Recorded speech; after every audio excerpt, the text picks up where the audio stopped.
słownikowy.pl. Jak użyć herbaty w kuchni? Na wiele sposobów.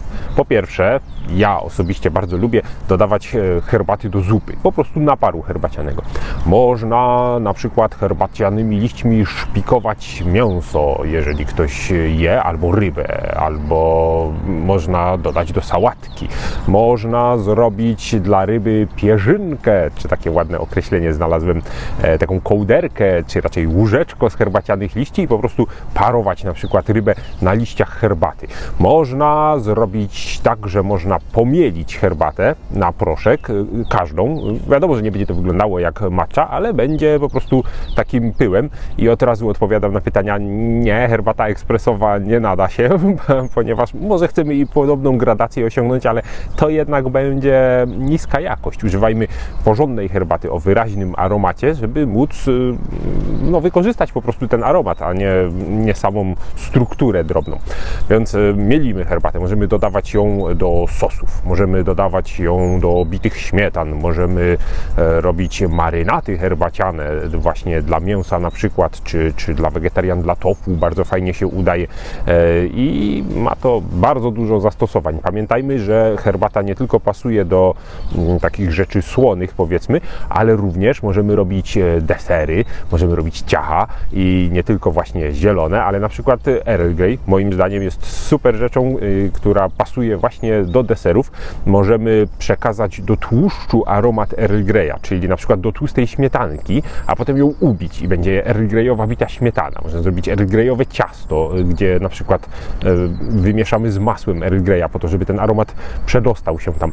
Ja chciałbym na początek coś prostego zrobić, czyli może bez jakiegoś ogromnego kucharzenia przygotujemy młynek herbaciany. Co to jest młynek herbaciany? To jest młynek po prostu do pieprzu zwykły, który możecie albo kupić taki pusty, albo możecie wykorzystać taki, w którym już był pieprz, albo możecie mieć taki z solą, z różnymi przyprawami, bo właśnie coś takiego chcemy zrobić. Jaka jest idea takiego młynka? No oczywiście mając w środku przyprawy, mielimy je, w naszym przypadku na rybę, ale na cokolwiek tylko chcecie i ta kompozycja, która będzie w środku, to nie musi być czysta sól, czy czysty pieprz, czy czysta herbata, tylko właśnie ziołowo-solna mieszanina takiej gotowej przyprawy. Coś, co możecie kupić, ale możecie też zrobić, więc my zrobimy na lapsangu, czyli na słynnej herbacie wędzonej, o której też już mówiliśmy, którą może znacie. Dla tych, co nie znają, przypomnimy pokrótce, jest to herbata poddana procesowi wędzenia, przez co ma dość nietypowy smak, bo po prostu bardzo wyraźny smak wędzonki, który moim zdaniem świetnie idzie w parze ze smakiem czarnej herbaty. Czemu ona się tutaj nadaje? Ponieważ ona przekaże naszej rybie aromat wędzonki, ale nie taki, jakim się możecie spodziewać, ponieważ jest to herbata wędzona na sośnie. To jest nietypowe.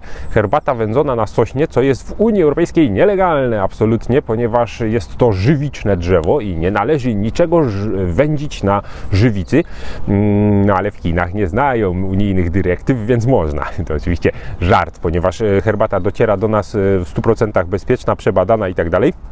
Dlaczego tak się robi? Otóż w Chinach jest sosna chińska, która ma korzenie, które w dodatku wymoczone w solance przez długi czas są zupełnie bezpieczne do wędzenia, ale mają aromat właśnie sosnowy. To też jest to wędzonka, której nie zaznacie w żaden inny sposób, bo jeżeli kupicie sobie cokolwiek wędzonego u nas w kraju, czy w ogóle w Europie, to jest wędzone na liściastym drewnie i nie dostaniecie nic sosnowego. Tymczasem to jest herbata sosnowa, bardzo żywiczna, bardzo przyjemna. No wiadomo, wędzonka to wędzonka, ale różnica jest. Jeśli sobie powąchacie coś i powąchacie tą herbatę, zauważycie różnicę i to przemycamy do tej ryby. Moim zdaniem jest to wspaniała cecha tej herbaty, która może być w kuchni wykorzystana. Mój przepis na rybi wędzony młynek to oczywiście sól w ilości 5, no właśnie, łyżeczek.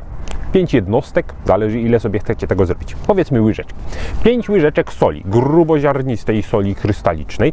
Do tego potrzebujemy 2 łyżeczki wędzonej herbaty Lapsang Souchong. Do tego 2 łyżeczki kolorowego pieprzu, łyżeczka rozmarynu, ponieważ ten do ryby nam bardzo pasuje, i pół łyżeczki tymianku. Wszystko to mieszamy i wszystko umieszczamy w młynku, no i można używać.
wyśmienita.